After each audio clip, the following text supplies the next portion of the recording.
Hello, everybody, and welcome in to another edition of the Couch GMs podcast. It's Thursday, 4th, 2025. I'm your host, George Kurt, joined by the one and only Cody Roadcap on kickoff day. How you doing? I'm doing terrible. I had 4 misclicks on the intro to football day. I can't say it's preseason for I want everyone. to stop you because every time that I criticize you for doing it, you're like, why did you have to point it out? So I didn't point it out one time, and here you are pointing it out yourself. Let's start over. Run it back. Hello, everybody, and welcome. Okay, no, I'm kidding. Welcome. Anyway. Football day. I mean, I think the jitters, the excitement are kind of coming to the surface here. Just getting ready to kick off football a little bit later. But thanks for joining us. If you're checking us out on YouTube before the big game, which features George's second favorite team.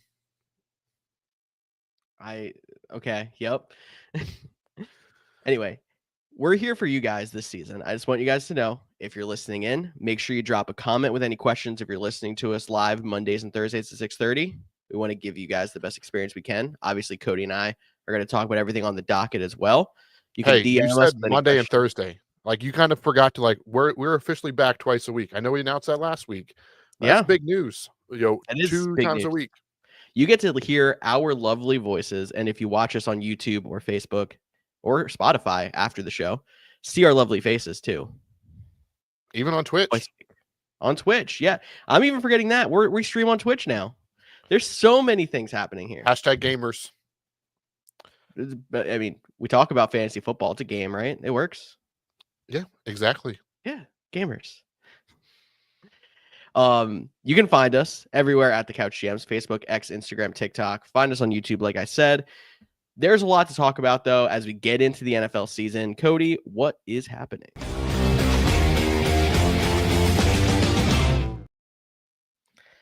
Week 1, I think the biggest thing we have to talk about first off is the injury reports. So why don't we jump in starting with that? Why don't we start with the Jets, who had a big hit on their offensive line, losing Elijah Vera Tucker for the season with a torn tricep. He is getting surgery, I believe, today. So wishing him a recovery for next season. But a Jets team with a lot of question marks, now losing probably the best piece of their offensive line, is not a good way to start the season for them. No, it's definitely not, especially when, people are hoping for a big bounce back season from Breece Hall. The coaches have been talking up so much on Braylon Allen. And then, of course, you have Justin Fields back there, has always had his limitations as a passer. Getting pressure on him was, a way to make him think, make him throw, make mistakes. And having that interior loss could definitely impact them a lot. And having to face Cameron Hayward week 1 in Pittsburgh definitely is something they're gonna have to overcome quickly. Yes, it is. Exactly. Sorry, I was right in the comments. I was wondering what you were doing there. But yeah, so the Jets losing Vera Tucker, that one definitely stinks for them. But the other injury that we are monitoring very closely, or at least I am, because I have not stopped talking about or thinking about the fact that Micah freaking Parsons is a member of the Green Bay Packers. And was some talks about the back, how much of a fake injury was it? Well, there's definitely something there. The level of concern seems to vary depending on who you ask. But I would not be surprised if Micah ends up being inactive on week 1. I don't think that happens. I just think he'll be very limited just because he hasn't played football in 6 months. But the back injury is at least real. It is at least real. Kind of good to know because we were kind of expecting it to fade away after the trade, but not ideal. He was going to be limited in week 1 anyway because he hadn't gotten much training camp, work. I don't think he's going to be inactive either. But if you told me he played 5 snaps, I wouldn't be shocked by that either. Not expecting a huge impact, but I feel like long term, he's going to be fine. I think the whole talk of him having to get an epidural to play in the game and all that is kind of just like stirring up not only clicks, but worry. But it's not going to be, I don't think it's going to be a serious issue down the line. No, I'm not worried long term about Micah Parsons' back injury. And I think epidurals are a lot more common than people like to think in the NFL. I mean, have we seen some of these quarterbacks coming back after an injury in post-game interviews? My knee, remember that infamous knee? Yeah, yeah, Oh, Rodgers himself, right? but yeah, good to see Micah Parsons in green and gold though, rocking that number one. It's going to be glorious. And don't forget, we just got to week one. There's no way we're hoping it. Look, hey, let's talk about week two. But the Packers do have the first Thursday night game on Thursday Night Football, not the NBC special that the Eagles have tonight. So they're going to have a short week. So probably even limited more if they want to get them in both games. Yeah, that's true too. And even yet, he's going to be limited in week 2 regardless also. Coming off of a short week is tough for anybody, but somebody who didn't have any training camp and is banged up. Interested to see how they play it. Want to move to Miami? Let's talk about them. Miami's got a couple of injuries going on here. So big 2 names on here. Tyreek Hill and Devon Achane were both limited in practice. They're both expected to go. I know we are very gun shy on the Tyreek Hill thing because of what happened last year and not finding out he had an injury till midseason. He's dealing with an oblique. I think he's going to be okay. Achane, it seems like they're kind of playing it easy with him because it's been preseason. I've heard a lot of teams doing that. The Eagles tonight, had both starting wide receivers healthy for the last 2 weeks, but they haven't really been practicing them. Same idea there. But then we're also looking at backup running back Jalen Wright is not expected to go. So Ollie Gordon, who's been kind of the darling of the late draft season, is expected to be the backup running back there in Miami. A lot going on with injuries on the offense. Yeah, definitely worth monitoring. But like you said, Achane was limited on Wednesday, so that's a good sign that he'll play. But we'll give us that first look at Ollie Gordon, and maybe we'll talk about him next week as potential waiver wire addition. Or jump the waiver wire now if you have somebody who you're not a fan of as a flyer after seeing the end of the offseason. If you drafted early or such, doesn't hurt to jump the waiver wire there either. Or one step up of that, if you're, in a league where one of your bench players might have been, Jake Ferguson, but Jerry took another tight end and he doesn't get any playing time tonight. Or maybe you took Jaden Blue and it's clear it's the Javonte Williams show. Or even tomorrow night with the Chiefs, maybe you took a Trey Harris or Keenan Allen and they don't look like they're involved. And it's hard to gauge after week one, but you can cut the players as they play and pick up for Sunday as well to get ahead of the waivers too. Very true there. I don't know if every single platform lets you do that, but I know most platforms, if they're on your bench, not in your starting lineup, you can drop them. So thank you for the good reminder of how to manipulate your roster in fantasy football. But before we jump off the Dolphins, is there any concern long term with you with Tyreek Hill after what we already saw last year, hearing him coming into this season banged up again? No. And, Fantasy Pros isn't a sponsor, but we had our League of Record draft over the weekend, and somebody was talking about Fantasy Pros has him as a 5-star bust potential and a 5-star boom potential. And I just think that's the perfect way to describe Tyreek Hill this year. If you had, if you got Tyreek Hill in the 5th or 6th round, he might end up winning your league. If you took Tyreek Hill, you may end up being sitting there in week 5 going, am I really about to cut Tyreek Hill because of the injuries, because of the other question marks in Miami? So it'll be tough, but I don't think, this week, because of the injury, because of Miami's situation, what we saw at the end of last year, I think I'm still putting Tyreek Hill in my lineups this week as my flex option because that's kind of where he was drafted as, or even like your wide receiver too. But if you went wide receiver heavy and, he's your 3rd or 4th option and you might have a lower end running back that might jump up there, I would not be surprised if he is not if he's started a little bit less than you would expect. Yes, I could see that as well. Obviously, along with that, I'm hoping for the resurgence of Jalen Waddle this year, because he was an even bigger disappointment, I would say, than Hill.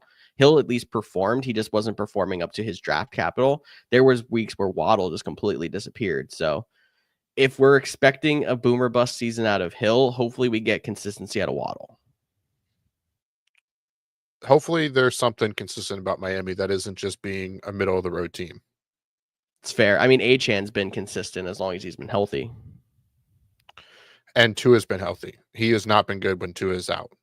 None of them are good when Tua's out. So So they got fair. to. We are. Tua, stay safe out there.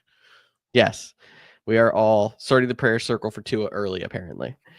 Speaking of quarterbacks with injuries, Matt Stafford out in LA. He is not on the Rams' initial injury report, which means he's going to be good to go for this week, and we can go full speed ahead on our Rams weapons. Exactly what we were hoping to hear when all of us were taking Kyron super high and Puka Nakua, etc. Yeah, that's good. They only have 2 of those guys on the injury report for the Rams, which is kind of surprising. And one of them was an illness, so they seem to be pretty healthy. The back with Stafford has, definitely scared some people, but I think he has a fun game this week against the Houston Texans, and looking forward to that one. And I have had no fear saying Devontae Adams was my guy. Puka Nakua should definitely be in your lineup. Kyron Williams as well. Play your Rams. Play your Rams with no worries, and then we'll readdress if we have to after this week. But I think Stafford's going to be good to go, and we're trending towards a situation like what happened last year with him. Going to Houston, since you mentioned the Houston Texans matchup with them this week. Christian Kirk, their wide receiver 2, did not participate in practice on Wednesday. So I don't think anyone's really out there relying on Christian Kirk. If you are, I forgot he was there. Where'd you think he was? Still Jacksonville? Bro, I didn't know. I knew he wasn't released, but I maybe they traded for him. I don't even remember how he got traded there. him to Houston. Yes. Great. It's been a long off season. I forgot. That was an early move. It was a very early move in the offseason. And I was going to ask you a follow-up question. With Christian Kirk out, I know Jaden Higgins is somebody who is kind of getting snagged late in drafts. He's their rookie wide receiver there. With him getting an early shot, is he somebody you would think about adding pregame in case you're trying to beat the waiver wire if he happens to break himself out a little bit of a role this week? I feel like Jaden Higgins was drafted in most leagues. So if he's available, yeah, pick him up. Somebody I'd have to look at his own percentage. I know with the rankings, though, some places had him very low and some places had him very high. So I mean, it probably depends on your platform. Yeah, I would guess that he is, over the 50% owned mark, but that's not every league. So definitely, yeah, go and out. I don't think anybody was picking Christian Kirk over Jaden Higgins to begin with. Jaden Higgins is only 9% rostered in NFL.com leagues. So there's dumb. Your answer there. It is dumb. I agree. I'm in 5 and he's rostered in all 5 of mine. So that just shows you too, though, when it comes to rankings versus like if you're in a league that people are connected, big difference. Yeah, that's crazy. So yeah, go pick up Jaden Higgins. Jaden Higgins, there we go. We have a waiver wire ad coming. If you tell me Christian Kirk is higher than 9%, I might walk off this podcast right now. Well, don't walk off. Give me a second to search while you talk with me here. Okay. Well, please don't be higher than, speaking of the Texans, though, the interesting thing is going to be how they handle the running back situation. Dude, that smirk is not looking good. 42.3% owned. He is owned in more than 30% more leagues than Jaden Higgins. I think NFL.com might just have a glitch. No. That's crazy. He was much higher in their rankings. And like I said, with rankings, like I did Yahoo drafts and he was going 12th, 13th round, Jaden Higgins being. But then I was doing NFL drafts and I feel like he was there available in the last round multiple times. I wonder how much of that is just like the early draft season and people taking Christian Kirk then, because I feel like he was like around 10 to 12 pick in like every draft I did over the last 2 weeks. So I'm literally shocked by this information, but yeah, go out and pick him up. All right, there we go. We found our guy there. Last bit of injury news I've got is Isaiah Likely, backup tight end in Baltimore, is not expected to play in week 1 after having to go through foot surgery in the preseason, but he's getting close to coming back. So sorry, I got to go back to this Jaden Higgins thing one more time. You said 9%? 9% in NFL.com leagues. All right, so sleeper. Mm-hmm. Again, neither of these are sponsors. 72% owned. That's an insane difference. Yeah, that's That is crazy to me. That's why I was like, and Christian Kirk is only 55% owned. So he's still higher, Yeah. but he's so Mhm. This is why. So it's hard when we do waiver wire, and we're going to run into this situation as we get further in. And I think Cody and you and I can even like make some kind of pact on the air here. I normally try to keep waiver wire targets under 50% owned, but what platform do you want to go off of? I usually use NFL.com. That's where we run the Couch GMs World Cup, but yeah, man.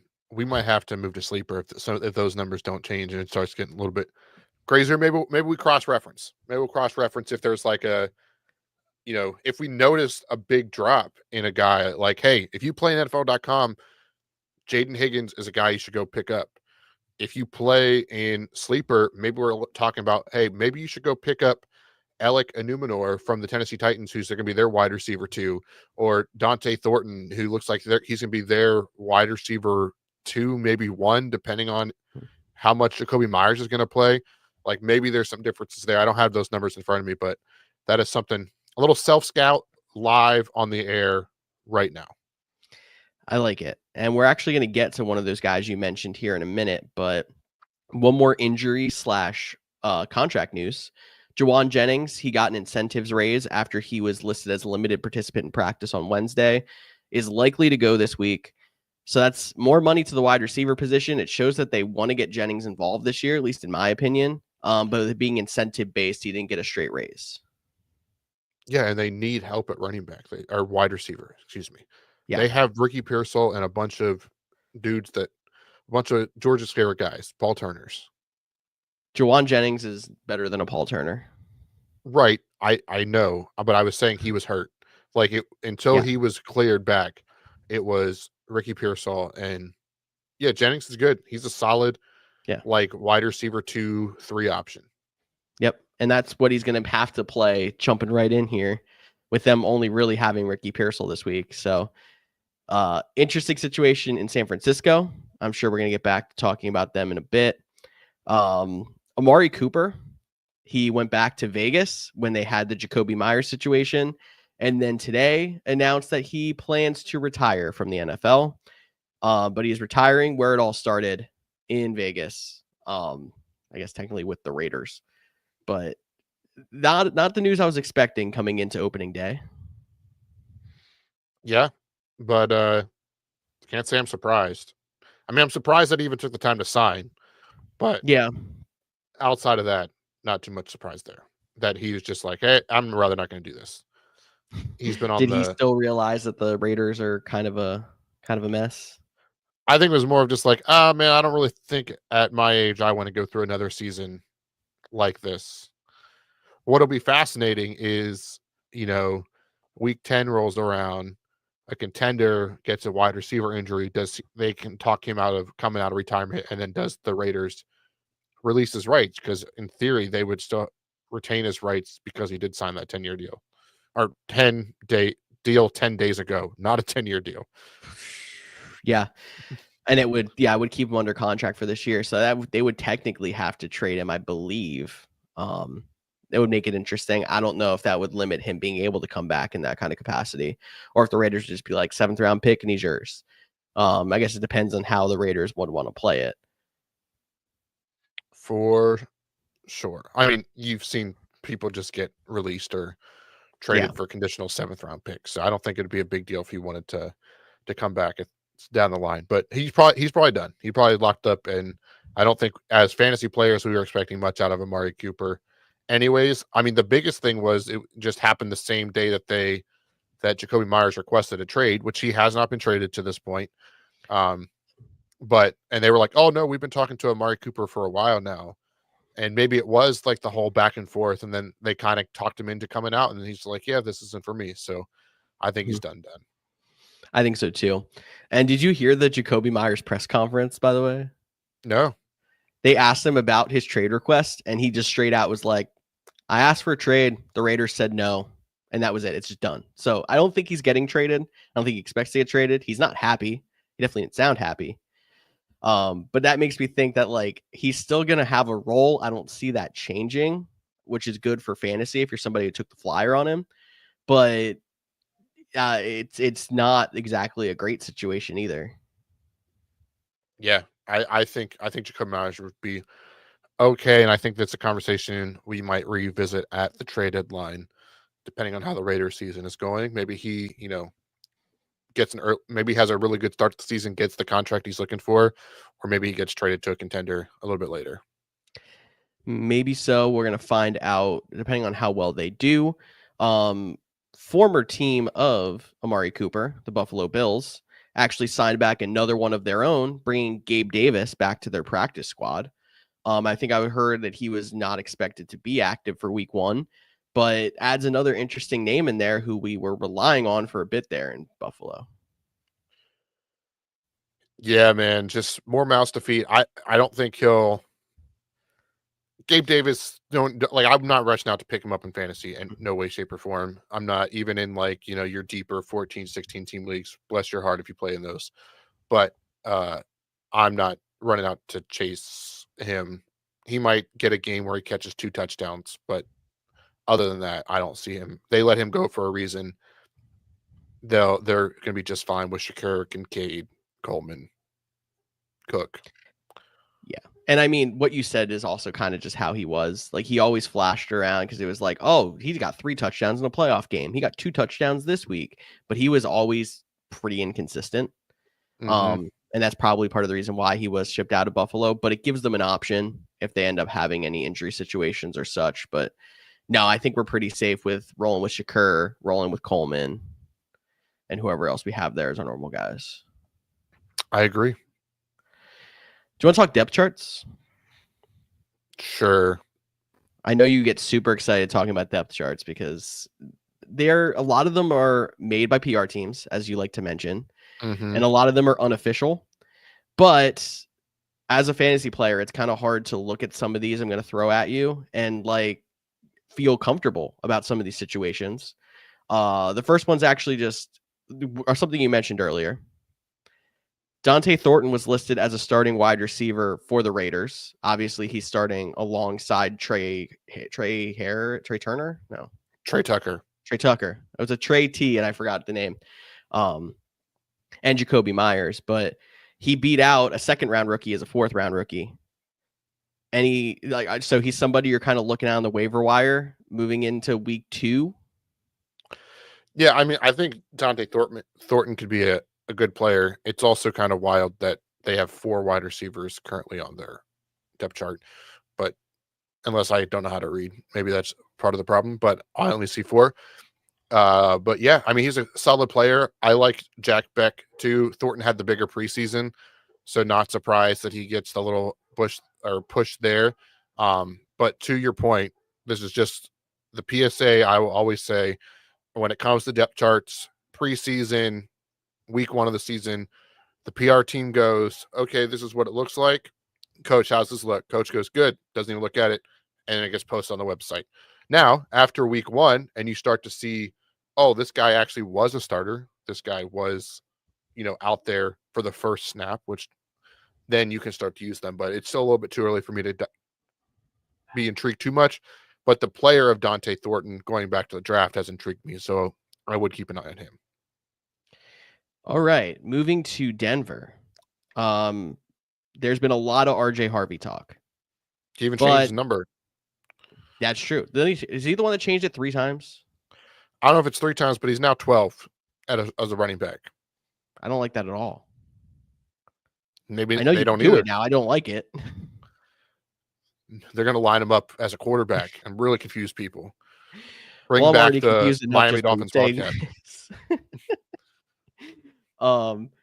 But anyway, their starting running back on the depth chart was actually J.K. Dobbins. And I think a lot of people forgot about J.K. Dobbins once R.J. Harvey was drafted. And obviously Dobbins has had a history of falling off in the second half and having a lot of injuries, but he was a legit running back last year when he was healthy, and somebody who's probably at least going to eat to a solid split at the beginning of the season.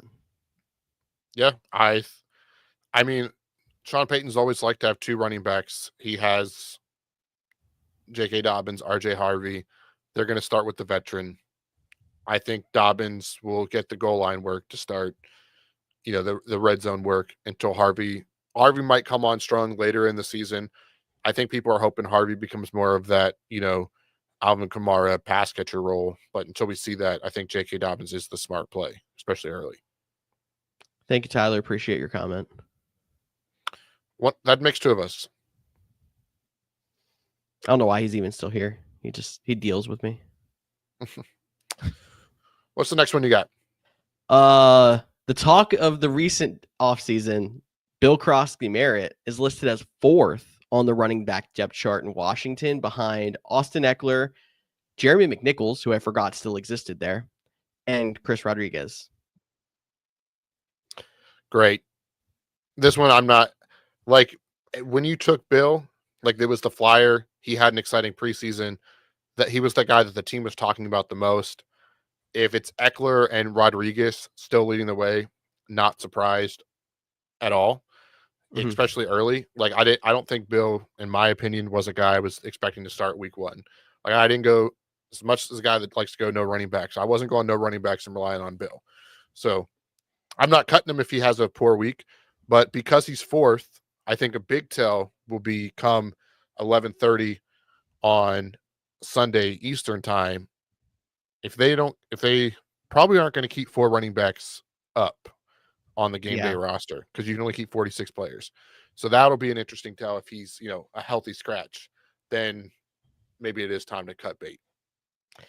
Yeah, and I think he got the benefit of too much hype being like he climbed way too far up draft boards. He was starting to get taken like late single digit rounds sometimes, I feel like, because people were hyping up starting running back for Washington. Even if he does start, there's going to be a split. So maybe we didn't preach enough caution on our end, but obviously we weren't the only ones talking about him. I mean, he's still the guy that is most exciting on their roster at this point. I mean, because you've seen everybody else. So I'd hold on to him. I think he will eventually become the guy. I don't care what the depth chart says. Yeah, I would hold on to him too. I just hope you didn't spend quite that much draft capital on drafting him either. And if you need somebody in a pinch right now, which you hope you don't, it's week 1, Eckler's probably your safer bet. I mean, I feel like we're not going to do this whole thing. I feel like he was still drafted pretty close to where Bill was, but Eckler has his own injury concerns, and there's probably a lot of other 9th, 8th, 9th, 10th round where he was going near the end of this guys that are going to be complete bust too. So if it happens, it happens. It's true. Moving on to the Patriots, where they have Travion Henderson listed as their initial RB3 behind Ramondre Stevenson and Antonio Gibson. I remember the question last week of, is Antonio Gibson still on that roster? Answer is yes, and he's currently RB2. This just feels like a PR paying homage to the veterans. That's how I see this one completely. Yeah, this one seemed, and this is the one that I saw that was literally listed as unofficially, which makes me feel even better about it. I would imagine Henderson is at least going to be in a split with Stevenson to start the year. And Stevenson's done a great job of working himself out of a job by his fumbling issues. So even if it starts off as a pretty big split, Henderson, I think, is going to work out ahead at some point. Agreed.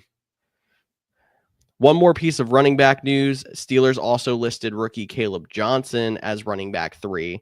But again, I think similar situation there as to what happened in New England. Although Jaylen Warren did get a contract extension. Sure. That is worth monitoring there. Maybe he has a bigger role than some people anticipated. And Caleb Johnson will kind of be that relief as, the Najee Harris role as he departed. So that's true, but they just seem to not want to use Jaylen Warren as much as they should have last year, which makes it intriguing that now he got a contract extension. Maybe that was just me not paying close enough attention to the Steelers, but it was like, he looks good, and they just don't seem to want to put him on the field. I am looking now at their depth chart to see who the other running back was. It's Kenny Gainwell. Did not know that. Oh, there you go. So another person who's had some success but never really been a starter. And just for full transparency, so that's on the Steelers one. If you click on the ESPN's version, Caleb Johnson's the number 2. So they don't even know. No, they really don't know. Last person I have in depth chart news is somebody who we still don't know what his role is going to be, and we're not going to know until maybe we get to like week 4 and see it really shake out. Travis Hunter. He's listed as a starting wide receiver for the Jags and a backup cornerback. So that is actually going along with what they said in training camp when they were talking about he's going to get most of his snaps at wide receiver, but he's going to play cornerback in certain situations. That's the best case for fantasy, but at the same time, if he's going to be splitting both sides and you're not getting points for tackles or anything on defense, it really limits his ability in your form of fantasy football then.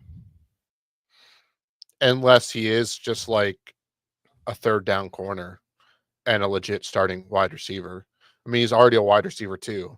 So yeah, Brian Thomas is going to the first round. So what are your expectations for,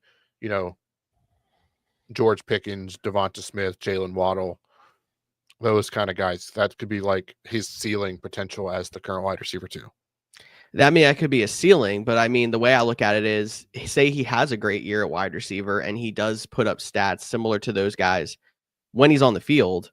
Can you have him play almost every offensive snap? Like almost every offense plays 2 receivers on every snap, but he's also going to play dime at corner. Like, is he going to be limited to 70% of offensive snaps, 75? Is that going to be enough to really affect him being an effective flex versus a bench player? I think 75, he'd be just fine. Maybe I'm just concerned because we haven't seen it before. He could end up being totally fine. I don't have any stock of him because I wasn't sure how it was going to break out or if this is going to change throughout the season even. But I guess we'll keep an eye on it. I also wonder if some of your fan perspective skews it, and maybe it also skews mine, because you run a very heavy, these 2 wide receivers play so much, where like in my case, like it's a constant rotation, right? In other leagues, they have this guy comes in, this guy comes out, where the Eagles, it's like the Devonta Smith and AJ Brown and some other guys that get, when they need a breather, where Yeah. I think a lot of other teams, do a little bit more rotating. And that's why I'm not worried about Travis Hunter, not being able to go both ways. Okay. We'll see how it goes. Maybe it is just my team's wide receiver perspective giving me a little bit of a skew, but it's all I've got for news. Do you want to move into some more fantasy and talk starts of the week? Yes, which means I need to hit a button, Yes, you do. which I'm looking for right now.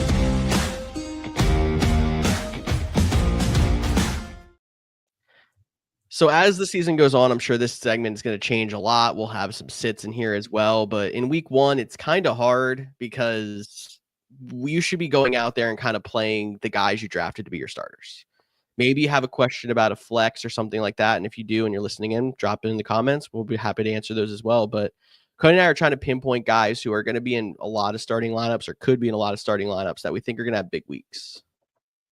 Yes, absolutely think they could have big weeks. And there is some guys there too, like that might be when if you took a quarterback early and you're trying to figure out that flex spot, maybe there is a guy that you want to put here rather than the guy that you actually drafted, around before.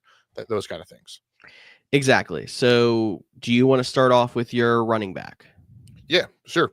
I'll start off with my running back, which is the running back that is currently projected to finish as RB13. And basically, I just think he's a lock to finish in the top 12. So that's only moving up 1 spot, but 12 is, the considered, being an RB1, and that is James Conner, playing for the Arizona Cardinals, being that workhorse that he is. I know they want to get Trey Benson involved, but it's week 1. They're going to rely on the veteran, and he gets the matchup of the New Orleans Saints.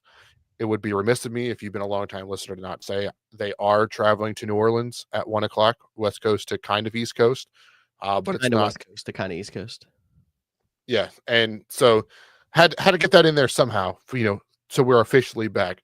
But yeah, I think if James Conner could be, a top 5 running back this week. So if you went no running backs and got him a little bit later, kudos to you, at least in week 1. I'm a big fan of James Conner season long, but especially this week. So I think that's a really good pick there, Cody.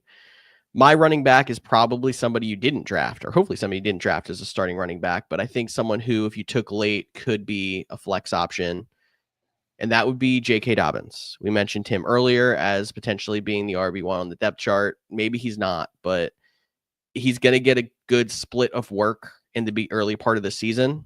And you're facing against the Titans. I mean, I don't think the Titans defense was the worst last year, but obviously not great.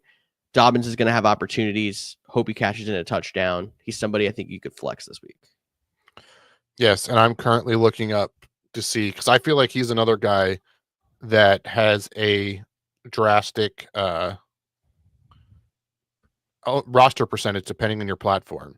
Now, I don't play in Yahoo or ESPN because I can't stand those. So just for full transparency, I'm only looking in. Okay, so he's actually is owned 92% of NFL.com leagues and 86% in sleeper. So a guy that some people I think have started to be like, oh yeah, he's still there. He's still going to be good. And I like playing him this week against, why am I blanking on the team name? You just said it. Titans. Thank you. Titans. Got it. All right, I wanted Cody, to who say do you Steelers, got? and I'm like, they're playing the Jets, so that's where I was. Yes, exactly. Steelers are playing the Jets. Who do you got at wide receiver? Yeah, this is a guy that, all draft season, it was like, do we trust this guy? He had a really good couple weeks at the end of last year.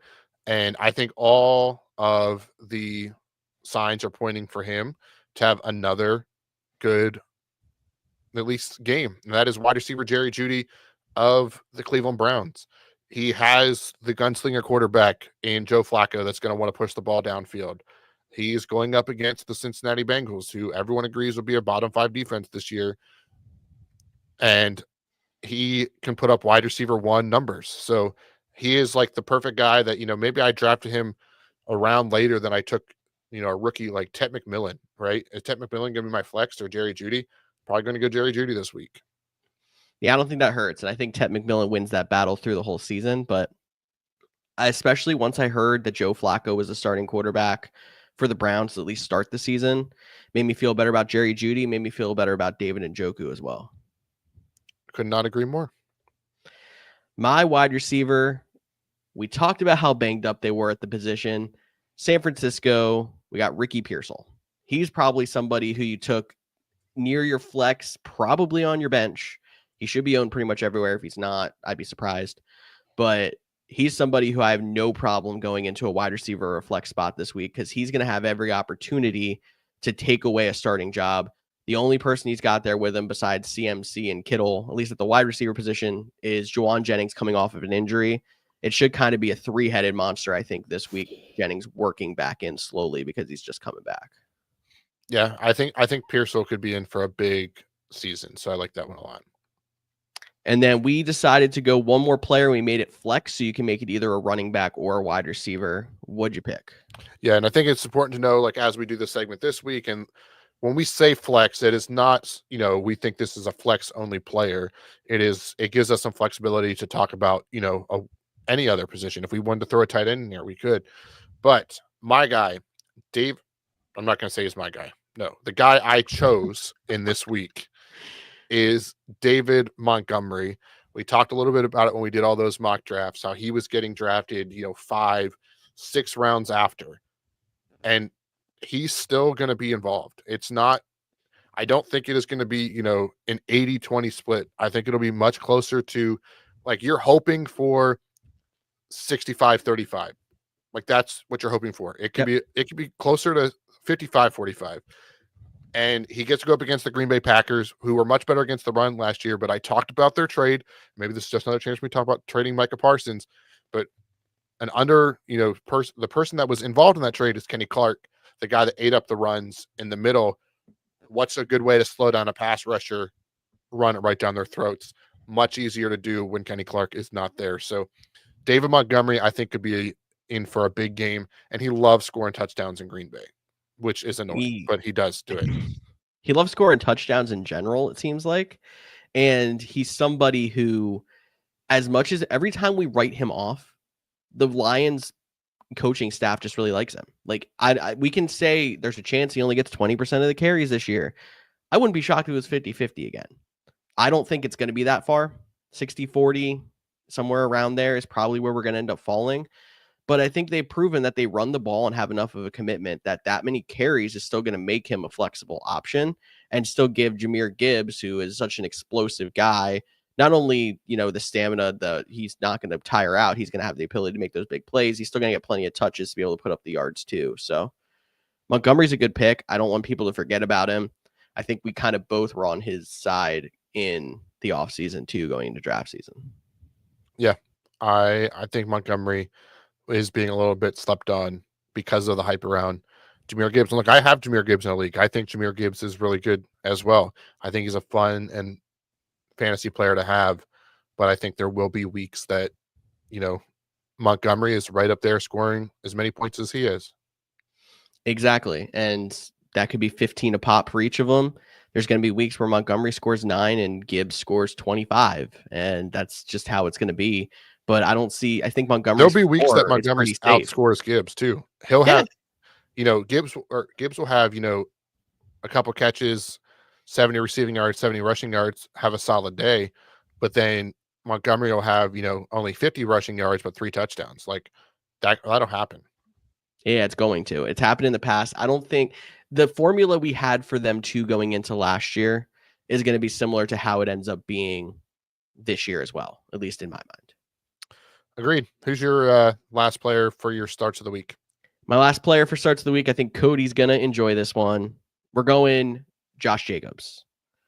Another person who he was going pretty high, but I think people forgot how good of a season he had last year. So now bring in Josh Jacobs, put him against the Lions, who they had a horrible defense last year. They also lost a defensive coordinator. Part of it was because they weren't healthy. They're going to be healthy now, but they're susceptible. And Josh Jacobs, I think, is going to go off in week 1. I hope you're right. I do get the reservations why people were a little bit scared of Josh Jacobs having some regression because he had the 18 touchdowns. I believe it was 18, maybe 16, but it was still high number of touchdowns last year. And you had Jordan Love banged up, so they ran at a very high amount. But I think Jacobs is still going to be a big part of the Packers offense. And I think he might lose out on opportunities, but I think he's still going to get those prime opportunities in the red zone, in the plus territory, helping you get points and maybe even start to become more of a pass catching option. It's what's interesting to me with how last year went about. I'm not super worried about like his high volume or the fact that he scored so many touchdowns, because I feel like last year was kind of a transition point where defenses were finally playing the pass in such a way that almost all the super successful teams in the NFL were either balanced or run heavy. Mm-hmm. And the Packers were no exception to that. So when you're going to find a running back on a team that has that formula, or even a pair of running backs on a team that have that formula in this, form of Detroit, they're going to be solid in fantasy. So that's why I'm not worried about Josh Jacobs. Like maybe they try to limit his carries to an extent, but you can also say, who else is in that backfield that I'm worried about? No one. Yeah. And like I said, I hope you're right this week. Hope so. But let's say you don't have somebody on your roster that can fill a certain spot. Why don't we talk about some streams of the week?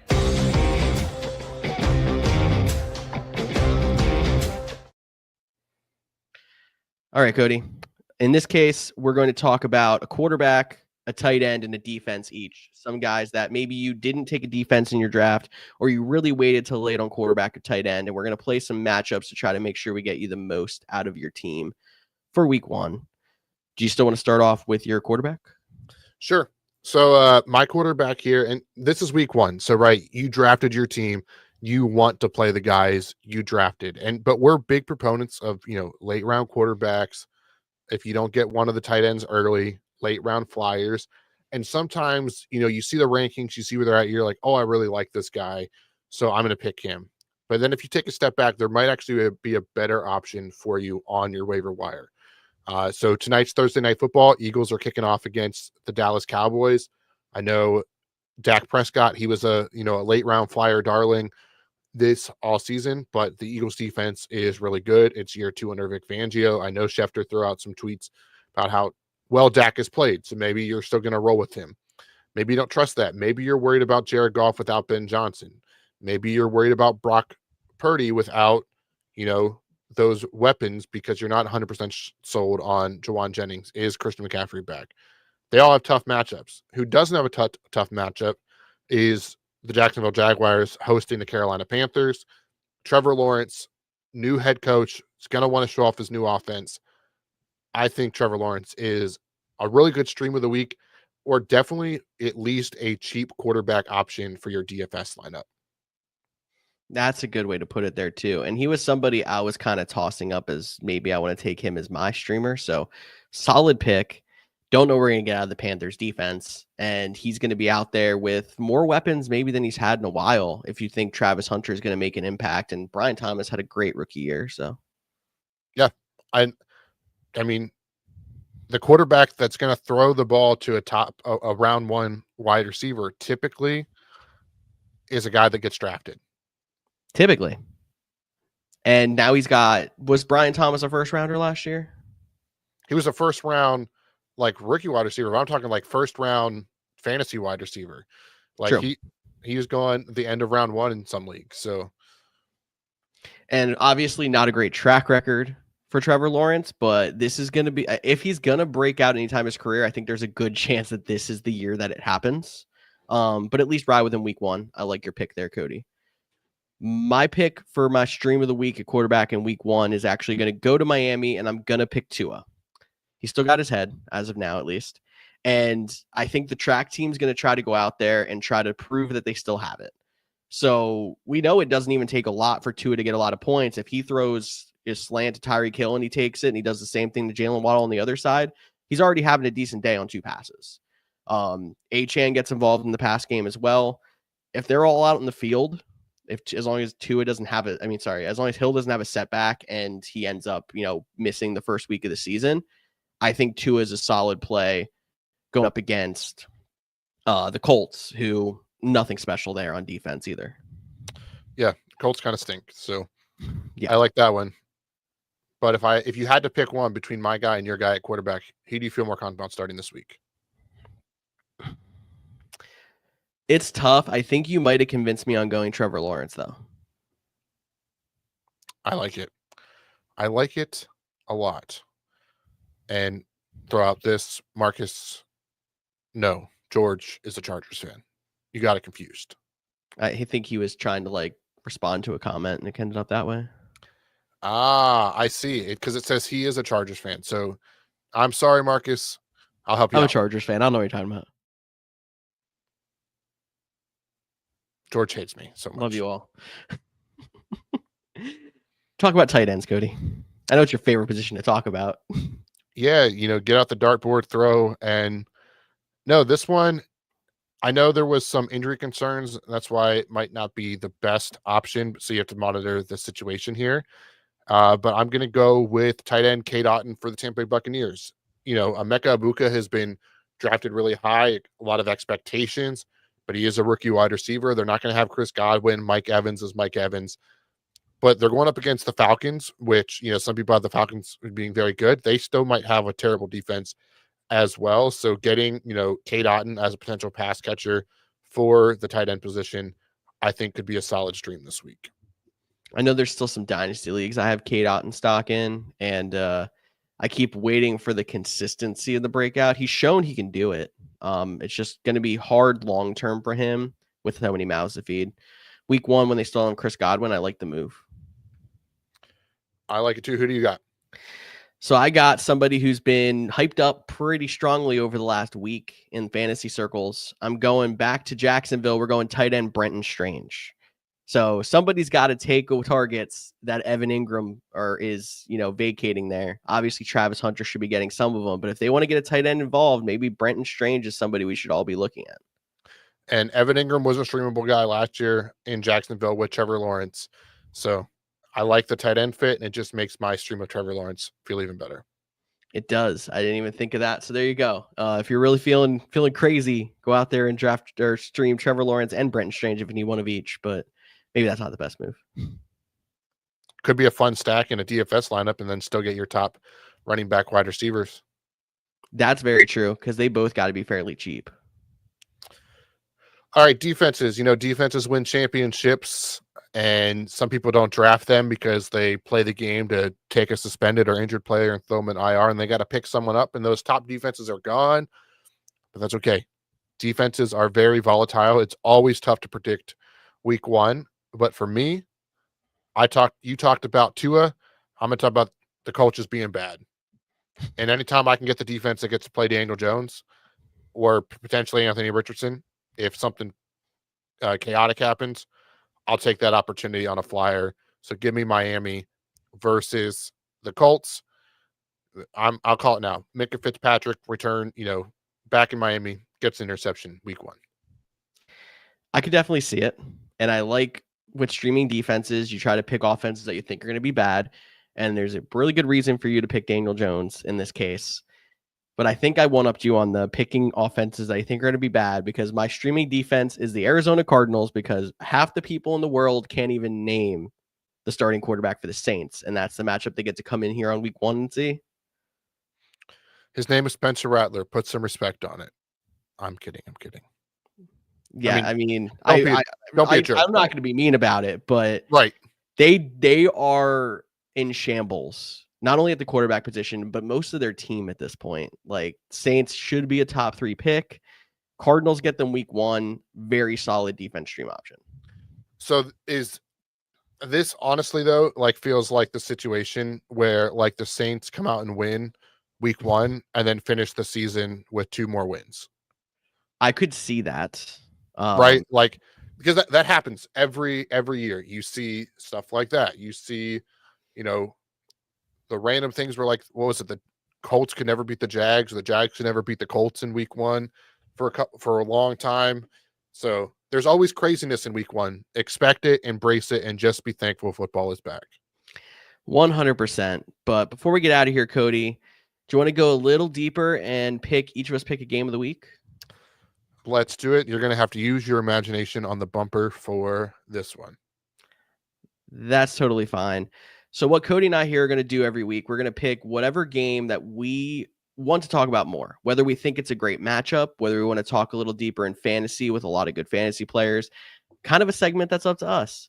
We give us a little bit of a flexibility coming out of our Thursday show. Cody, who did you pick for your week one game of the week?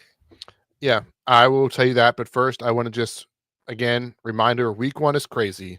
We're so excited to have football back. And the thing that's going to irritate us the most is the flags are going to be everywhere. It is week one for the referees too. You're going to think, oh man, there's more flags than ever. Oh man, these players are getting hurt more than ever. Nope. You're just so excited. And now it's time for, the NFL to be back in its true and most purest form, which is the officials throwing the flags, because that's what they do. But now that I'm off my little tangent there, not to bring it down, I'm going to go all the way to the end of the week for my game of the week, being the Minnesota Vikings and the Chicago Bears. And yes, they're 2 NFC North teams, so obviously I have a rooting interest for that. But I think these are 2 of the teams that have the biggest question marks when it comes to quarterback, on not who the quarterback is, but it's how good can they be and how far are they going to take these teams. If JJ McCarthy is good, and we're not going to know the answer week one, if he's good, Vikings are a playoff contender. If Caleb Williams has a strong second year, the Bears could be a playoff contender. And we get that first glimpse. And this could be a really fun game. And we could walk away from this game going, man, I'm excited to watch more Bears and Vikings football this year. Or we could walk away from this game going, I hope I never have to watch the Chicago Bears or the Minnesota Vikings on prime time again. It's going to be one way or the other. There's no in between in my mind. And because of that, that makes the game most exciting for me. No, it's true. It's a big measuring stick game for JJ McCarthy because you think the Bears are on the rise. It's a big measuring stick game for the Bears because the Vikings were one of the best teams in the NFC last year before they had that late season kind of collapse. The question marks definitely make this an intriguing one. I'm not normally a fan of divisional games in week one. I kind of like seeing those games near the end of the year when you might have a little bit more of a playoff impact. But I think in this case, it's a really good, intriguing matchup. Yeah, I'm really excited to be looking at this game on Monday night, and I think it's a great way to cap off the season. Or not the season. God, no, we are 1 week. We're done. Cap off week 1 with Yeah. this matchup. Definitely is, but I'm going to take one game before that, and I'm going to talk about the game that's going to cap off Sunday night. Ravens versus Bills. We got a playoff rematch on Sunday Night Football, and I think there's multiple different ways to look at this game, being like this game could end up having major impact in a seeding race later in the year. Both these teams have won their division multiple years in a row, or multiple years recently. If they come out here and end up finishing as a 2-3 seed and one of them losing this game is the reason, there could be major playoff implications without us even knowing how it's going to look down the road. But then also in fantasy, we get to go out there on Sunday night, see if you have a little bit of a deficit. You got Derrick Henry, Lamar Jackson, Mark Andrews, all those Bills. Like there's so much that could be riding on this game in multiple different reasons. Yeah, I mean, this is a fun one. This NFL schedule makers knew what they were doing. I mean, this whole slate of primetime games. I mean, whether you're talking the Eagles Cowboys tonight, you're talking the Chargers Chiefs tomorrow. You know, you have Lions Packers, the 4:00 game of the week on Sunday. You have Bills, Ravens, Vikings, Bears, which I don't know why I blanked on that one so hard when that's literally my game of the week. But yeah, I think it's a lot of fun, and I cannot wait for the Bills to win.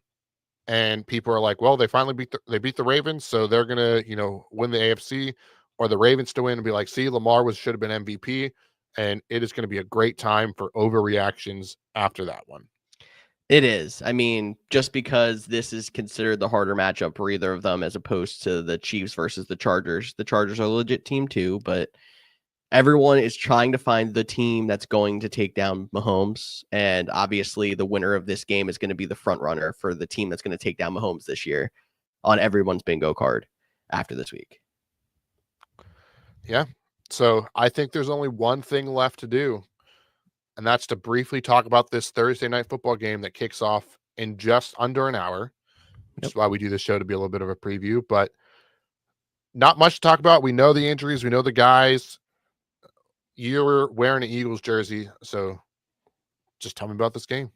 Got to support my second favorite team, apparently, right? I mean, I'm a Chargers fan. I don't know what you're talking about. I should start counting how many times you use that bumper during the season, and then we'll just put a grand total tally at the end of the year. But anyway, we're at 2. Eagles Cowboys, obviously interesting being a divisional matchup as well, but this is going to be a measuring stick game for the Cowboys as well. We don't know what they're going to look like not having Michael Parsons. Dak Prescott, obviously back from the injury. He's been great in the regular season. There's no denying that. And CeeDee Lamb now healthy after his shoulder injury that ended his season a little bit early last year. Against an Eagles defense that has a little bit of change. They don't know who's going to be able to pass rush for them. They got rid of Darius Slay, so second corner is a little bit of a question mark. I'm interested to see if they're going to come out slow coming off the Super Bowl, having those changes on defense. They were slow start on defense last year as well. Or if the Cowboys are going to start slow after not having Dak for half a season. Or if their defense isn't going to be ready without Micah. Yeah, it is definitely interesting. Worth noting, this game does have an 8.5 point spread. I think that's high for a divisional game. I agree. Yeah. Like I think I would take the Cowboys and the points in this one, in all honesty. Just because I would take the Eagles in the line, but I don't think I would want to, take that chance because the reward, like the payback's not great. I would take the Cowboys probably in the points also. Yeah, I think that's where I kind of lean on this one, just because there is so many question marks around both teams. Do you see the fun report today? I don't even know who reported it. It could have just been a Twitter rumor, but the Eagles did at least call about Micah Parsons to see if he was available. Howie calls about everybody, so I'm not shocked, but I know them getting him, not only just being divisional, but how they've been trying to work their salary cap. It would have been surprising if they could have made that work. I think they could have figured it out, but they could have figured it out. It's just there was no way that trade was happening. Completely different. Could you imagine if week 1 they announced Micah Parsons for the Philadelphia Eagles against the Cowboys? The link would have been popping, that's for sure. Oh yeah, it's already going to be regardless because it's Dallas week in Philly. Yeah, So cool, man. Well, we just hit the 1 hour mark of our first podcast of the 2025-26 NFL season. Do you have any closing remarks? So happy football is back. Happy to be here with you guys for another season. Thank you for your support, and we want to obviously get you guys as involved as we can in this heat season. So make sure you're watching us live and commenting. Yeah. And if you can't make it live, that's okay. There's still a podcast feed dropping.